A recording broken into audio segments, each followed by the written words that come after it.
Le calendrier de la Liga 2023-2024 vient d'être dévoilé par la Liga. Le tirage au sort a été en tout cas fait de manière complète aujourd'hui, donc forcément il y a pas mal de choses à dire à propos de ça. On a surtout un début de saison qui va être très rythmé côté Real Madrid, pas le temps de se préparer, pas le temps en tout cas de faire des calculs, il faudra rentrer directement dans le vif du sujet pour récupérer une couronne qu'on a perdue cette année contre Barcelone, et surtout, en plus, vu les adversaires qu'on a, on n'a pas le temps en tout cas de pas être prêt, et j'espère que le Real Madrid fera une très belle pré-saison en termes de résultats, de performance et surtout au niveau physique, parce que même si ça va recommencer à partir de mi-août et après c'est un match par semaine avant le début de la Ligue des Champions en septembre, tout ça, il faudra vraiment être préparé pour justement envoyer un signal aux concurrents et dire que cette année on est prêt, en espérant que le mercato va apporter quelques surprises en plus pour renforcer l'effectif, parce que pour l'instant l'effectif n'est pas totalement complet, on s'est tous compris de ce que je veux dire, mais plus l'effectif sera prêt et en tout cas complet, plus on pourra rêver de remporter un maximum de choses sur tous les tableaux. Mais aujourd'hui, on se recentre uniquement sur la Liga, qui sera, je pense, le principal objectif de la saison. Je vous rappelle que si vous êtes un fan du Real Madrid, du foot espagnol ou du football en général, n'hésitez pas à vous abonner les amis, car on est de plus en plus nombreux sur la chaîne.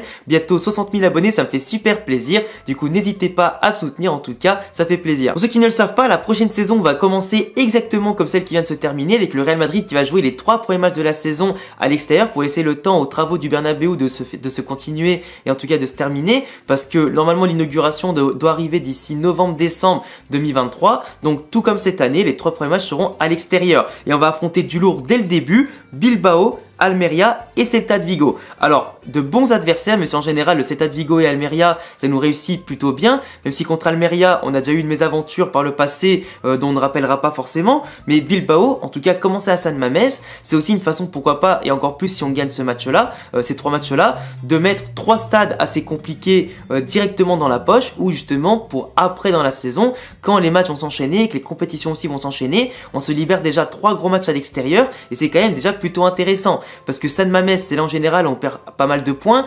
Almeria, c'est un stade qui peut nous poser problème, qui nous a déjà posé problème sur certaines saisons et qui, voilà, donc peut être important aussi que et qui peut être un match piège. Et le Celta de Vigo, même si on a l'habitude de gagner autant aller-retour, c'est quand même un effectif qui joue plutôt bien au football et qui à certains moments clés de la saison pourrait nous poser problème. Donc vraiment, si le Real Madrid fait une belle préparation et qu'on fait carton plein dans les 3 premiers matchs à l'extérieur, avant d'enchaîner derrière sur 2-3 matchs à domicile, bah c'est la meilleure manière de commencer la saison avec pourquoi pas quelques points d'avance sur nos concurrents, qui eux pourraient perdre des points tout comme nous, hein. Mais si on arrive à faire le carton plein entre les 3 premiers matchs à l'extérieur et pourquoi pas les 2-3 premiers matchs à domicile, ben c'est la meilleure manière de rentrer dans le championnat. Parce que dans le même temps, dans les 3 premières journées, le Barça va faire Getafe Villarreal à l'extérieur, donc un match piège et un match contre une grosse équipe, même si en général Villarreal contre le Barça, ils se chient dessus et dès que c'est contre nous, ils se mettent en mode Bayern de Munich, tu vois.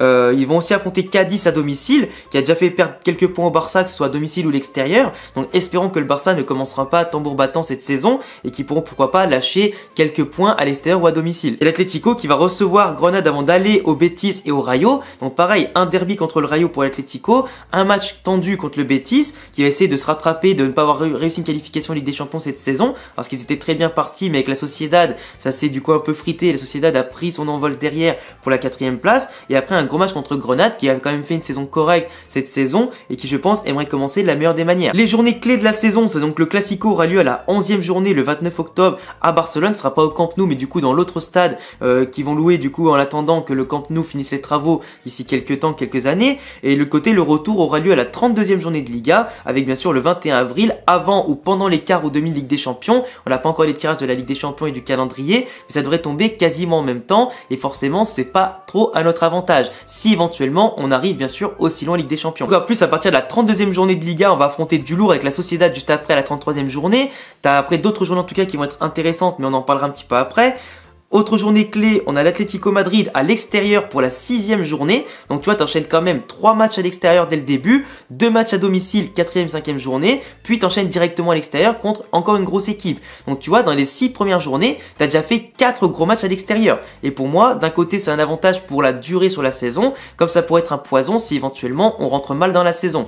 Donc si le Real est prêt, on peut vraiment se faciliter la vie pour la suite de la saison. Et après, le retour aura lieu pour la 23e journée, donc le 4 février, donc juste avant en plus plus le début des huitièmes de Ligue des Champions et un mois après la trêve hivernale. Donc on aura eu le temps de se réchauffer un petit peu pour entrer contre de grosses équipes. Et pour moi, c'est intéressant, surtout que normalement, le 4 février, c'est juste après peut-être la Super Coupe d'Espagne. En espérant que cette année, on la gagne, tu vois. Et d'ailleurs, en parlant de la trêve hivernale qui nous pose souvent problème, parce qu'en général, on fait un gros début de saison de septembre de août jusqu'à décembre. Et c'est souvent à partir de janvier-février qu'on perd nos saisons, qu'on perd nos ligas du moins. Donc cette année, en janvier, après la trêve hivernale et en espérant que tout le monde fasse gaffe à la bouffe de Noël et reste chaud, on affronte Majorque le 3 janvier, pendant que le Barça va affronter Las Palmas et Retafe Real Madrid. Donc un derby qui pourrait être aussi électrique et aussi intensif. Donc attention à nous à ce moment-là. 21 janvier, Real Madrid Almeria, Atlético Retafe et Betis Barça. Donc encore une fois, une très grosse journée pour l'ensemble des équipes avec des matchs pièges ou des matchs entre deux grosses équipes. Et le 28 janvier, Barça Villarreal,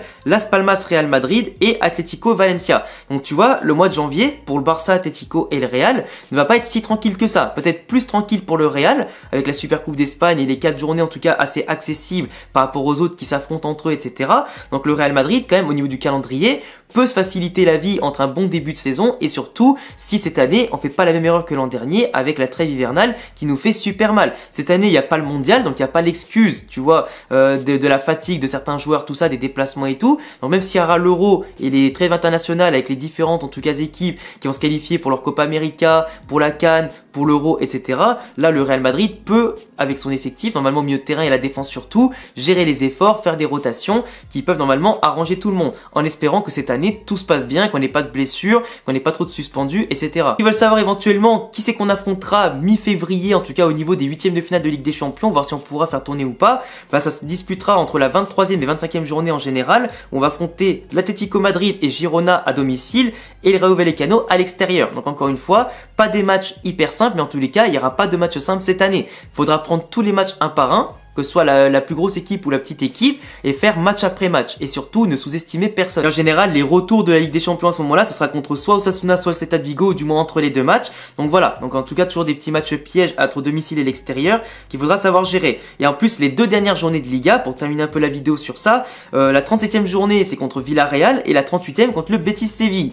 Là où le Barça, dernière journée, un petit peu dans le hasard du calendrier, va affronter le FC Séville pendant que nous on affronte le Betis et la Real Sociedad va affronter l'Atlético Madrid.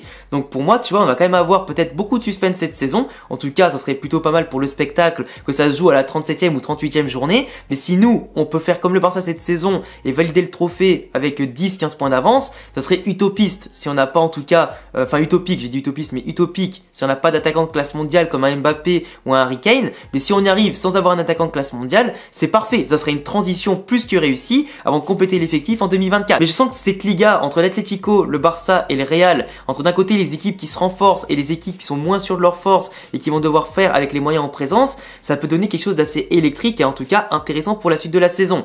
Parce que si le Real se renforce pas beaucoup, je pense qu'ils vont pas aller très loin en Ligue des Champions. Du coup, ils vont se libérer le calendrier pour la Liga, à voir ce qu'ils peuvent faire en Copa del Rey, si on peut en remporter une deuxième de suite pour la première fois depuis des dizaines et dizaines d'années où c'est pas arrivé.